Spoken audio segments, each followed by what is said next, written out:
Hey, salut à tous, c'est Fury et aujourd'hui on se retrouve pour une toute nouvelle vidéo, une vidéo qui va être consacrée au plus grand stade du monde.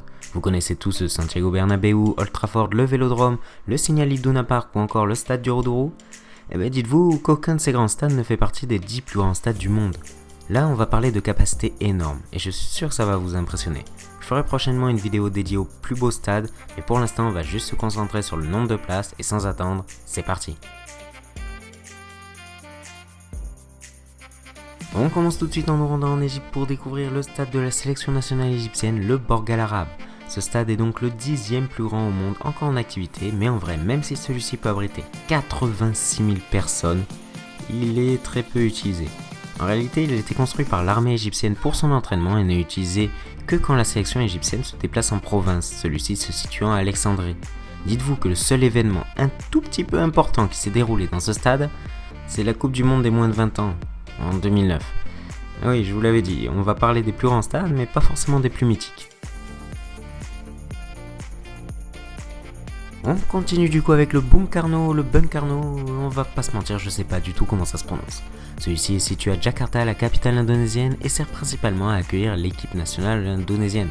Forcément. Il a également accueilli plusieurs compétitions asiatiques et peut accueillir d'autres sports en changeant sa disposition, et ainsi atteindre 100 000 places. En ce qui concerne le foot, il ne peut atteindre que 88 300 places, mais bon, c'est quand même énorme, et ça le propulse en 9ème place.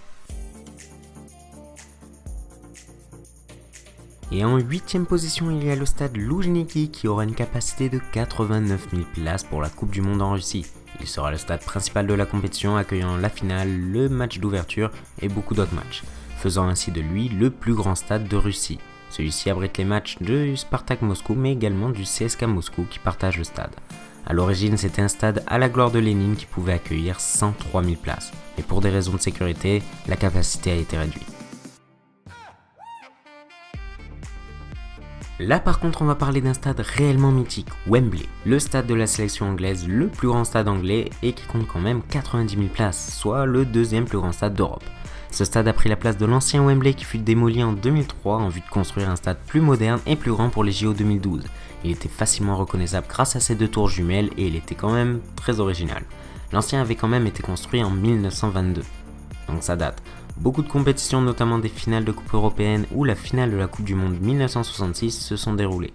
Et il y a aussi un petit fait particulier concernant Wembley, c'est qu'il a quand même coûté 798 millions de livres. Tout simplement le stade le plus cher du monde. Et on part maintenant en Iran pour découvrir le stade Azadi qui contient également 90 000 places et qui sert également à accueillir l'équipe nationale, mais aussi 2 clubs iraniens, le Pirozi Téhéran et l'Esteghlal Téhéran. Et vous l'aurez compris, il se situe à Téhéran. Il y a une autre particularité, c'est qu'il sert à accueillir tous les matchs à risque du championnat. Là où il va y avoir des tensions entre 2 clubs et où les supporters vont se battre, et ben on les met dans ce stade-là.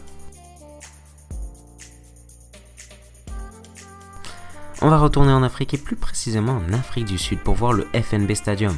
Vous le connaissez ce stade évidemment je pense, qui peut abriter quand même 94 700 personnes au maximum. Et c'est là où se jouent tous les matchs de l'équipe nationale. Et vous l'avez sûrement déjà vu lors de la Coupe du Monde en 2010 puisque c'était notamment le stade de la finale qui opposait l'Espagne aux Pays-Bas. Bon, là pour le coup, je pense que vous le connaissez tous, le Camp Nou, le stade du FC Barcelone et le plus grand stade d'Europe avec 99 354 places, rien que ça. Il a souvent été étendu et réaménagé et on peut même le visiter maintenant. Je pense que je n'ai pas besoin de plus vous le présenter, mais j'ai peut-être un fait à vous raconter que vous ne savez probablement pas. En tout cas, j'espère. C'est que la pelouse qui est foulée par Messi, Neymar, Suarez et tous ces grands joueurs, elle provient de Bordeaux. Alors oui, ça sert pas à grand chose de le savoir, on est d'accord. Mais bon, dites-vous quand même que ça vient de France, et ça, c'est plutôt cool.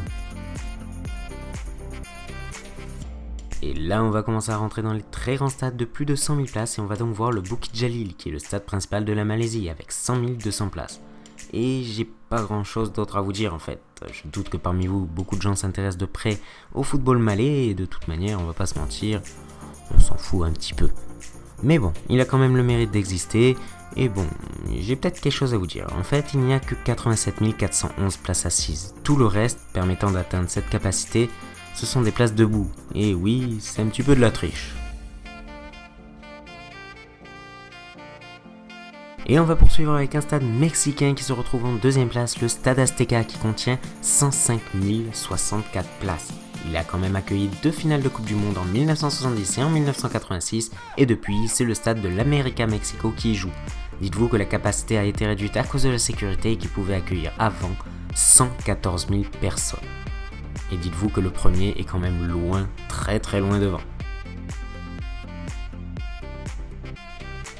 Et donc le plus grand stade du monde est le stade du 1er mai qui se situe en Corée du Nord, à Pyongyang. Et on va pas se mentir, il sert surtout à abriter les diverses cérémonies en l'honneur des dirigeants. On est en Corée du Nord, faut pas non plus oublier. À part ça, sa capacité de 150 000 places quand même permet également d'accueillir les matchs de l'équipe nationale. Il est cependant entaché de quelques petits scandales, il aura surtout servi à faire quelques exécutions de personnes qui étaient complètement en désaccord avec le pouvoir. C'est quand même dommage qu'un si grand stade et un si beau stade se retrouvent dans un tel pays. Je n'ai parlé dans cette vidéo que des stades encore en activité, c'est pour cela que je n'ai pas évoqué le stade de Strahowa Prague qui pouvait accueillir quand même 220 000 personnes mais qui n'est plus utilisé aujourd'hui, ou encore le Salt Lake Stadium en Inde qui pouvait accueillir 120 000 personnes mais qui a été rénové et ne peut accueillir maintenant que 60 000 personnes. Évidemment, il y a beaucoup d'autres grands stades qui ne sont pas forcément dédiés au foot et j'en ferai sûrement une vidéo prochainement. En attendant, j'espère que vous avez aimé la vidéo et si c'est le cas, n'hésitez pas à laisser un petit like, la partager et à vous abonner à la chaîne pour voir les prochaines vidéos. C'était Fury, à la prochaine.